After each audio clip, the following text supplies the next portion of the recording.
doubting two heroes and martyrs of the Kurdish freedom struggle who sacrificed their lives selflessly in Diyarbakir prison in 1982.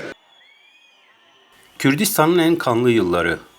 Kürt kentlerinin ve köylerin üzerinden dumanların yükseldiği zamanlar. Tam da bu cehennem sıcağının ortasında Londra'dan Kürdistan'a yolculuk yapan İrlandalı genç bir foto muhabiri. Kürdistan'da yaşanan vahşete birebir tanıklık eden bu genç İrlandalı'nın hayatı da artık eskisi gibi olmayacaktı. 26 yıl önce İlice'de başlayan bu hikaye bugüne kadar devam etti. Bazen elinde fotoğraf makinesi, bazen de mikrofon. Kürdistan'da yaşanan zulmü, Kürt halkının destansı direnişini dünya halklarına anlattı. Yorulmadı, yılmadı. İngiliz polisi tarafından defalarca gözaltına alındı. Kriminalize edildi. Ama o vazgeçmedi. Kürt halkı ile Britanya halkı arasında köprü oldu. Yaptığı çalışmalar dayanışma tanımını aştı. Kürt toplumunun, Kürt mücadelesinin bir parçası oldu Mark Campbell. YPG and YPJ fighting against ISIS, but at the same time building a radical democracy in Rojava. But dear friends, Mark Campbell, an activist, journalist, Kurdish human rights defender, and a father. Thank you very much for being with us today. I want to start by asking, when did you first get involved in Kurdish campaigning? Thank you, Alaettin. Not as long as you. Back in 1991, I was trying to start out as a professional photographer, freelance photographer. I wanted to be a photographer. And I spent 2 years trying to do that. And I was fairly successful in that I was getting, some photographs published. And I was asked to go on a human rights delegation with a trade union delegation to Kurdistan, to southeast Turkey, which was in 1993, held under as you know, a savage military rule, OHAL, security area. I knew nothing about what was happening to the Kurds. I didn't know much about Turkish politics. So I tried to do a little bit of research before I went, but I went very much with my eyes closed. I went to the NUJ and I asked the NUJ to sponsor me to go. I knew that there were allegations of systematic human rights abuses happening against the Kurdish civilian population. And I met some people at the Kurdish Community Centre. So I did a little bit of research, but nothing could ever have prepared me really for what we found there when we went. So that was in 1993. So in answer to your question, nearly 26 years now I've been campaigning to try and raise awareness and support for the Kurdish people's struggle. And what changed after that visit to Kurdistan? Because what we see, you've been involved a lot with Kurdish organizations, community centers, you have worked in community centers. So what triggered, what changed in your life after that? 1993 was the worst time of what we call the Dirty War during that time. In the 90s, over 4,000 villages, Kurdish villages, towns, hamlets were depopulated, forcibly depopulated by the Turkish army. So we went in at a time when Kurdish journalists were being assassinated on the streets. Death squads were roaming the streets. The Turkish army were at the height of their burning of Kurdish villages campaign. It's difficult for me to describe, really. I couldn't, for many years, I couldn't even talk about it without breaking down. It was, you know, we walked through the ashes of Lice, for example, 1 month after the Turkish army had gone through Lice and destroyed it, burning people alive, killing people randomly. Our experience, we were there for 2 weeks, and every single day we were meeting human rights defenders, we were meeting trade unionists, we were gathering testimony about what was happening to the Kurdish people in the Ohal region. Many people didn't, even in Turkey, in the west of Turkey, at that time they didn't know what was going on in that area. And eventually we went with 2 Özgür Gündem journalists to this village that had been burned. We finally found a villager who would be willing to take us to this village, Birik, just outside Diyarbakir. And we went into the village. It was burning. Kurdish women were trying to rescue things from the ashes of their houses in front of our eyes. And we were detained by the Turkish army, special forces in balaclavas. 3 women placed against a wall and shot randomly.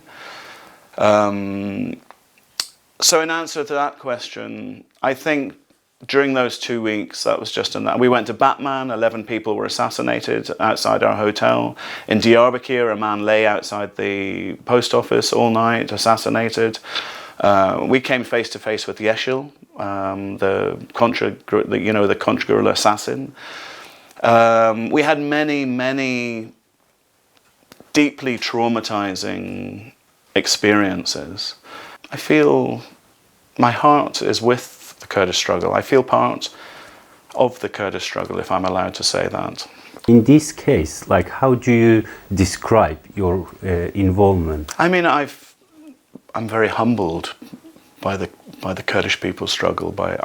I've been humbled by all the Kurds, the Kurdish activists who I've met, and I've met over the years, and I've met hundreds of Kurdish activists and Kurdish politicians and Kurdish, diplomats, and I feel just humbled. I feel lucky. I feel honoured to have been able to have such insight into the Kurdish issue, and to have developed friendships and comradeships. It's obviously I'm not Kurdish, but I feel it. I think my experience in Kurdistan and subsequently all my campaigning, I've developed strong emotional attachments to the Kurdish issue. And that's something that Irish people were subjected to. I mean, I don't come from a nationalist family. My mother was English and my father was Northern Irish Protestant. But I grew up in quite a liberal family household, and my mother was involved with the Peace People. And she was invited by Betty Williams and Mairead Corrigan, who were both nominated for and got the Nobel Peace Prize. My mother was invited by them to go with them to Norway to receive the Nobel Peace Prize. So when I left Ireland and came to England, I had a very strong Northern Irish accent. And I experienced anti-Irish racism in England. I joined the Navy, the Royal Navy, and I experienced very bad anti-Irish racism. So in that way, the jokes about the Irish, being stopped at borders, the criminalization aspect of a whole people, they were very familiar, also very familiar to me. And while you are talking about the Ireland and Irish issue, what kind of similarities do you see, what kind of links do you see between Kurdish and Irish struggle for self-determination? Like, what kind of similarities are there? I think there are enormous similarities. The only thing, is that things that were happening to the Irish people, like hundreds of years ago, like villages being systematically burned, the Irish language being banned completely. These were things that happened like a long time ago, but they're happening now to the Kurdish people. So I think there's very strong similarities, and also the criminalization of a people's struggle for, a legitimate struggle for self-determination. And so I think there's a very strong link. From there, coming back to your solidarity work, which I see you as a part of it. You and a few friends founded Kurdistan Solidarity Campaign as well.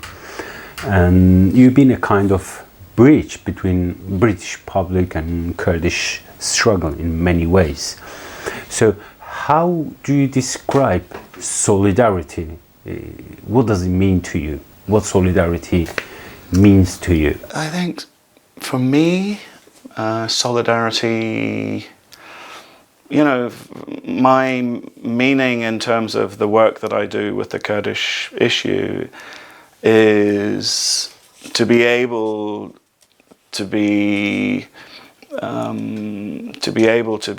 hand in hand with Kurdish activists, working together to raise awareness and support, for the Kurdish issue. And it wasn't just the Kurdistan Solidarity. If we can go back, Mehmet and I were co-founders of the Kurdish Question.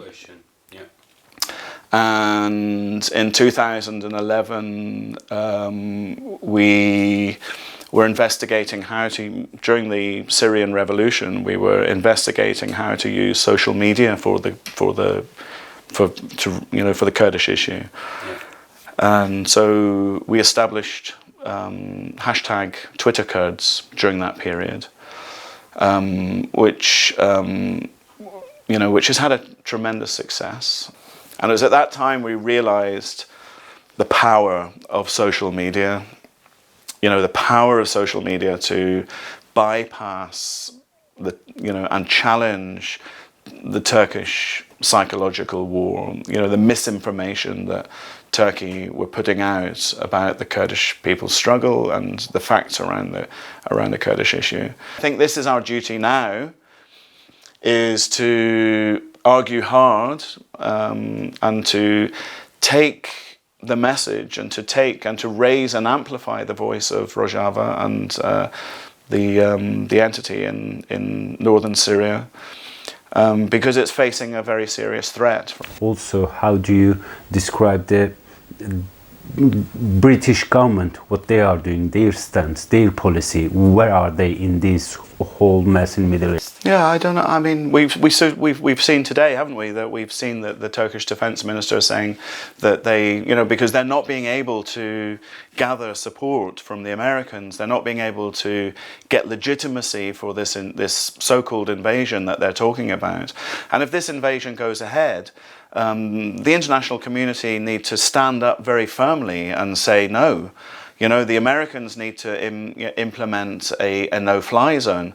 I mean, I'm not fantastically hopeful from the UK government, because the UK government has had a shameful response to the Rojava revolution. They have always, at the critical moment, they have always sided with Turkey. And if they side with Turkey on this occasion, it's up to all of us to really to come out onto the streets in our tens of thousands, to work 24 hours a day. Everybody who's involved in solidarity work has to shame the British government, because as you say, over 13,000 people have lost their lives fighting ISIS for the international community. They have been the boots on the ground, if you like, that the British government talk about. But it's this silence, this shameful, cowardly silence that the British government continue. They should come out openly and say, yes, we support these brave Kurdish fighters who have given so much, to establish democracy and to fight Daesh and fascism in the Middle East. Yes, we should support them in Al-Hawl camp, for example. We should, where there are so many ISIS prisoners who could, from their point of view, pose a danger to the West. You know, they need to give political recognition, and they need to tell Turkey to stop and not to invade Rojava. And, you know, I don't think they will, so it looks like we have a lot of work ahead of us. Mark Campbell, thank you very much for being with us today. Serkeftin. Thank you.